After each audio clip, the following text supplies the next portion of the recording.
प्रदेश के अलग अलग जनपदों से यहां पर उपस्थित इस पूरे मिशन को सक्षम स्तर तक पहुंचाने के वाहक के रूप में उपस्थित आंगनबाड़ी से जुड़ी हुई सभी बहनें और उपस्थित भाइयों बहनों, मुझे प्रसन्नता है कि विगत 5 वर्ष से आदरणीय प्रधानमंत्री जी की प्रेरणा और उनके मार्गदर्शन में पूरे देश के अंदर पोषण माह जिस मजबूती के साथ आगे बढ़ा है, उत्तर प्रदेश ने उसमें काफी बड़ी सफलता प्राप्त की है। और इसलिए पोषण माह प्रारंभ होने के इस अवसर पर मैं विभाग को धन्यवाद देते हुए प्रदेश के उन सभी गर्भवती महिलाओं को, धात्री महिलाओं को, किशोरी कन्याओं को और उन सभी बच्चों को जिन्हें इस योजना का लाभ मिल रहा है और जिन्हें हम जागरूकता के माध्यम से इन सभी योजनाओं को जोड़ने में सफल होंगे, उन सबको इस अवसर पर मैं हृदय से बधाई देता हूं, अपनी शुभकामनाएं देता हूं।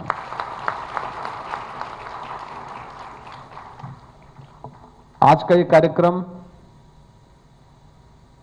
अपने वर्तमान और अपने भविष्य को पोषण से युक्त करने, उन्हें सक्षम बनाने का भी एक अभियान है। अगर मां स्वस्थ होगी तो स्वाभाविक रूप से वर्तमान स्वस्थ होगा। किशोरी कन्या या कोई बालक कुपोषण से मुक्त होकर से सुपोषित होगा तो हमारा बचपन स्वस्थ होने के साथ ही समाज और राष्ट्र भी स्वस्थ और सशक्तता के उस लक्ष्य को प्राप्त करने की ओर अग्रसर होगा। और इसलिए विगत 5 वर्ष से उत्तर प्रदेश ने पूरी प्रतिबद्धता के साथ एक मिशन मोड पर इसे लेकर के पोषण माह को पूरी मजबूती के साथ आगे बढ़ाने का कार्य किया। इसके माध्यम से अनेक रोचक तथ्य हम सबके सामने आए हैं और आज विभाग तो इस दिशा में तेजी के साथ आगे बढ़ा है। आज यहां पर आपने देखा होगा कि कैसे तकनीक के साथ जुड़ करके हम लोग अधिक से अधिक लोगों तक, अधिक से अधिक माताओं तक, अधिक से अधिक किशोरी कन्याओं तक, बच्चों तक पहुंच करके शासन की योजनाओं का लाभ उन तक पहुंचाने का कार्य कर रहे हैं। मुझे देख करके आज संतुष्टि हुई कि यहां पर 700 आंगनबाड़ी केंद्रों का लोकार्पण भी और शिलान्यास का भी कार्यक्रम संपन्न हुआ है। विगत 5 वर्ष के अंदर प्रदेश के अंदर तो 1,89,000 आंगनबाड़ी केंद्र हैं, जिनमें से बहुत सारे ऐसे थे जब 2017 में हम लोग आए थे जिनके पास अपना भवन नहीं था, किराए के भवन पे चलते थे। उन सभी को चिन्हित करते हुए 21,700 से अधिक आंगनबाड़ी केंद्रों के अपने पक्के भवन बनाए गए और आज उनमें से 700 ऐसे हैं जिनमें 199 का शिलान्यास और 501 आंगनबाड़ी केंद्र का लोकार्पण का कार्यक्रम भी यहां पर संपन्न हुआ है। यानी आंगनबाड़ी केंद्र, जब मैं जनपद के भ्रमण में कहीं जाता हूं तो मेरा प्रयास होता है कि मैं 2 जगह जरूर जाऊं। एक किसी स्वास्थ्य केंद्र के निरीक्षण में, दूसरा आंगनबाड़ी और बेसिक शिक्षा परिषद के किसी स्कूल में, क्योंकि मेरा मानना है कि ये 2 शिक्षा और स्वास्थ्य किसी भी समाज की 2 बुनियादी आवश्यकताएं हैं और समाज की आधारशिला भी यहीं से खड़ी हो सकती है। अच्छी और उत्तम शिक्षा एक बच्चे के सुनहरे भविष्य के साथ साथ समाज और राष्ट्र की नींव को मजबूत करने का भी एक आधार बनता है। और उस दिशा में जो प्रयास हुए हैं, कोरोना कालखंड के कारण हमारी जो गति थी थोड़ा बाधित हुई, अन्यथा अब तक हम लोग सभी आंगनबाड़ी केंद्रों को प्री प्राइमरी के रूप में इन्हें आगे बढ़ाने की दिशा में तेजी के साथ आगे बढ़ चुके थे। लेकिन मैं जहां भी जाता हूं मुझे बहुत अच्छा लगता है जब उन भोले भाले बच्चों के साथ आंगनबाड़ी से जुड़ी हुई बहनें उन्हें रोचक तरीके से अक्षर ज्ञान कराती हुई दिखाई देती हैं। और मैंने कई जगह इसका उदाहरण भी दिया कि मैं एक जगह जब आंगनबाड़ी केंद्र में गया था तो मैं वहां देख रहा था लगभग 25 से 30 बच्चे थे, और वे बच्चे वहां पर उनके साथ में जो गुनगुना रहे थे, वहां पर कैसे अक्षर ज्ञान कराया जाता है, कैसे शब्दों का ज्ञान उन्हें कराया जाता है, ये सब मैं वहां देख रहा था। और मैंने देखा कि कितनी सहजता के साथ उन बच्चों को बताया जा रहा था। मैं उसके बाद अपने आप को रोक नहीं पाया। मैंने जैसे ही उन लोगों ने मुझे देखा तो मैं उन गया वहां पर, मैंने 2-3 बच्चों से पूछा, मैंने कहा क्या तुमने सीखा, मुझे बताओ तो लो। अब आप सोचिए 3 से 5 वर्ष तक के बच्चे कितनी सहजता के साथ वहां पे बोल रहे थे। उन्होंने मुझे मेरे सामने यानी जो कुछ उनको बताया जा रहा था उसको उन्होंने वहां पर बोलना भी प्रारंभ किया। ये चीजें दिखाती हैं कि हम अपने बचपन को जब उद्धरण के माध्यम से कुछ रोचक जानकारी देने का प्रयास करते हैं तो उसके उदाहरण भी हम सबके सामने होते हैं, और उन बच्चों की वो नींव मजबूत होती है जो शिक्षा के क्षेत्र में उन्हें आगे बढ़ने के लिए प्रेरित करती है। आंगनबाड़ी केंद्रों के आज 700 ऐसे केंद्रों का शिलान्यास और लोकार्पण का कार्यक्रम भी यहां पर संपन्न हुआ है। पोषण मैनुअल से संबंधित पुस्तिका सक्षम का विमोचन का कार्यक्रम भी यहां पर संपन्न हुआ है। और विगत 5 वर्ष के अंदर इस दिशा में क्या प्रयास हुए हैं, सशक्त आंगनवाड़ी, इस पुस्तिका का विमोचन भी हुआ है। मैं चाहूंगा कि ये पुस्तिका विभाग के मंत्री और विभाग के सचिव हर आंगनबाड़ी केंद्र में इनको जरूर पहुंचाने का कार्य करें। जितने भी 1,89,000 जितने भी हमारी आंगनबाड़ी केंद्र हैं, हर जगह ये पहुंचे।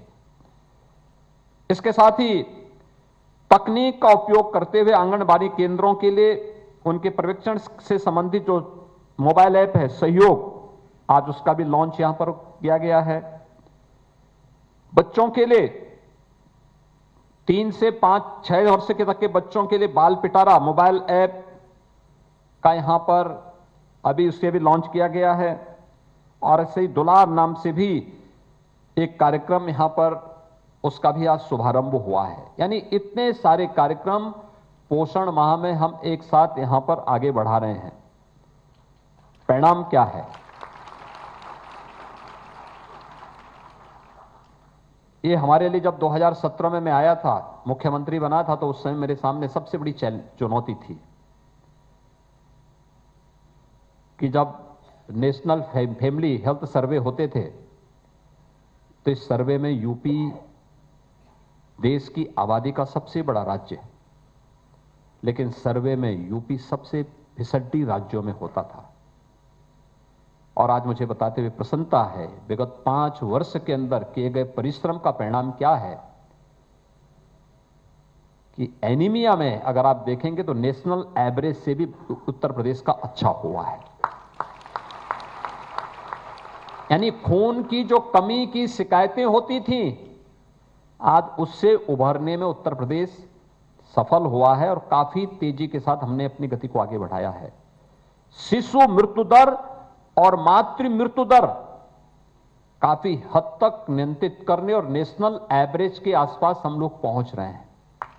ये चीजें दिखाती हैं कि हमारी दिशा सही है, हम सही दिशा में प्रयास कर रहे हैं। और उसे और तेजी के साथ आगे बढ़ाने के लिए हम लोगों ने जो मकड़ जाल था पोषण मिशन के साथ जुड़ा हुआ, उसको विकेंद्रित करते हुए 60,000 से अधिक महिला स्वयंसेवी समूह से जुड़ी हुई बहनों को इसके साथ जोड़ा है। लोगों के लिए कौतूहल और आश्चर्य का विषय था।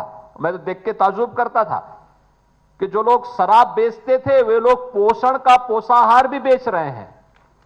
तो मुझे ताज्जुब होता था कि भाई ये तो इस शराब बेचने वाले लोग इस मामले में क्या काम करेंगे।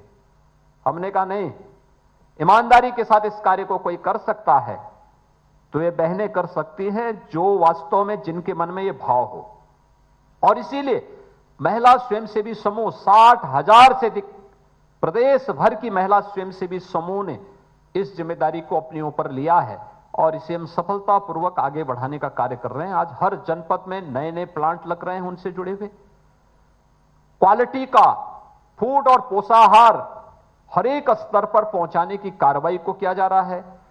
हमने थर्ड पार्टी इसकी मॉनिटरिंग की व्यवस्था भी की है और आज इस सफलतापूर्वक आगे बढ़ रहा है। और मैं मान सकता हूं कि सबसे बड़ी आबादी का राज्य, भले ही तमाम प्रकार की चुनौतियां हमारे सामने क्यों न रही हों, लेकिन उस सब के बावजूद हम लोग जब इस दिशा में सामूहिक रूप से आगे बढ़े हैं तो वह बहुत सफलता की एक नई कहानी हम सबके सामने कहने जा रही है और इस दिशा में अभी और अच्छे प्रयास को आगे बढ़ाने की आवश्यकता है। जो मुझे बताया गया कि 1,70,00,000 बच्चे हैं जो आंगनबाड़ी केंद्रों के माध्यम से अपने भविष्य की नींव को मजबूत करते हैं। यानी दुनिया के अंदर बहुत सारे देशों की इतनी आबादी नहीं होगी, देश के अंदर बहुत सारे राज्यों की इतनी आबादी नहीं जितने हमारे पास आंगनबाड़ी केंद्रों में बच्चे हैं। और इसलिए इन बच्चों को देश के एक अच्छी जवानी देश के सामने आए, देश के सामने एक सक्षम बचपन से सक्षम जवानी आए, प्रतिभावान नौजवान हमारे सामने मिले, उसकी नींव को मजबूत करने की जिम्मेदारी आप सबकी है। और इसलिए उस नींव को मजबूत करने की इस जिम्मेदारी को आज इस पोषण माह के माध्यम से आगे बढ़ाने के इस कार्यक्रम को हमें आगे बढ़ाना है। हम आभारी हैं अपने आदरणीय प्रधानमंत्री जी के, जिनकी प्रेरणा से यह कार्यक्रम एक नेशनल प्रोग्राम का हिस्सा बना है। और हम आभारी हैं प्रदेश के अपने राज्यपाल महोदय का भी, जिन्होंने आंगनबाड़ी केंद्रों को गोद लेने की कार्रवाई को सफलतापूर्वक आगे बढ़ाया है। और मैं विभाग से भी कहूंगा 1,89,000 आंगनबाड़ी केंद्र, इन सभी को हमारा प्रयास होना चाहिए। हर आंगनबाड़ी केंद्र जनप्रतिनिधि, शासकीय अधिकारीगण, प्रशासन के अधिकारीगण, पुलिस के अधिकारियों को, शिक्षा विभाग के अधिकारियों को और समाज के सक्षम तबके को हम गोद दें और वहां की बुनियादी सुविधाओं को उसके साथ जोड़ करके बच्चों के लिए, वहां पर जो बच्चे आते हैं उन बच्चों के लिए जो अच्छे कार्यक्रम चल रहे हैं, मैंने देखा है उनके लिए खिलौने आते हैं, 24 प्रकार की वे आइटम उन बच्चों के लिए मिलती हैं जिनके माध्यम से उनका मनोरंजन भी होता है और ज्ञानवर्धन भी होता है। ये सभी उनके साथ एक साथ जुड़ती हैं। दूसरा, मैं आंगनबाड़ी बहनों से एक बात और कहूंगा। कोविड के दौरान आपके कार्य को सबने सराहा। घर घर जाकर के एएनएम और आशा बहनों के साथ मिलकर के जिस तरीके के कार्यक्रम के साथ जुड़ी थी, उसकी सबने सराहना की थी।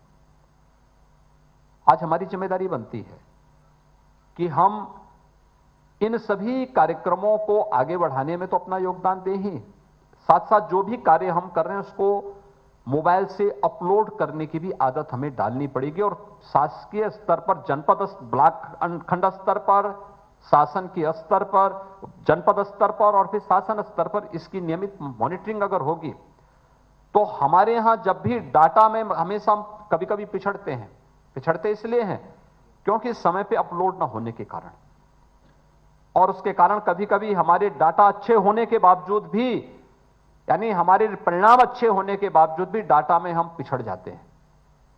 तो हर एक चीज को अपलोड करने की आदत डालना, हर आंगनवाड़ी केंद्र को गोद में लेकर के उन आंगनवाड़ी केंद्रों को सक्षम बनाने में हम बहुत बड़ी भूमिका का निर्वहन कर सकते हैं। यह देश को बनाने का एक अभियान है और इसलिए प्रधानमंत्री जी ने राष्ट्रीय अभियान के रूप में पोषण माह को भी लिया है, क्योंकि देश का बचपन और देश का वर्तमान अगर सुरक्षित है तो देश का भविष्य भी सुरक्षित है, इसमें कोई संदेह नहीं होना चाहिए। और इसमें धात्री महिलाएं, किशोरी कन्याएं और जो बच्चे इस अभियान के साथ जुड़े हुए हैं, इस कार्यक्रम के हिस्से हैं, इन सबको अगर आप जोड़ेंगे तो ये वर्तमान और भविष्य दोनों को सुरक्षित रखने का एक अभियान है। इस पवित्र अभियान के साथ जुड़ करके हम सब भारत के भविष्य को स्वस्थ और सक्षम बनाने में अपना योगदान दें। मैं इस पूरे अभियान के प्रति अपनी शुभकामनाएं देता हूं और विश्वास व्यक्त करता हूं कि अभियान अपनी एक नई गति के साथ जब भी नेशनल हेल्थ फैमिली सर्वे होते हैं, उन सर्वे के माध्यम से उत्तर प्रदेश के जो आंकड़े होंगे वह हर सर्वे में उत्तरोत्तर उसमें और भी सुधार होकर के हम लोग नेशनल एवरेज से भी अच्छी स्थिति प्राप्त करने में सफल होंगे। इस पूरे कार्यक्रम के प्रति मेरी शुभकामनाएं। धन्यवाद। जय हिंद।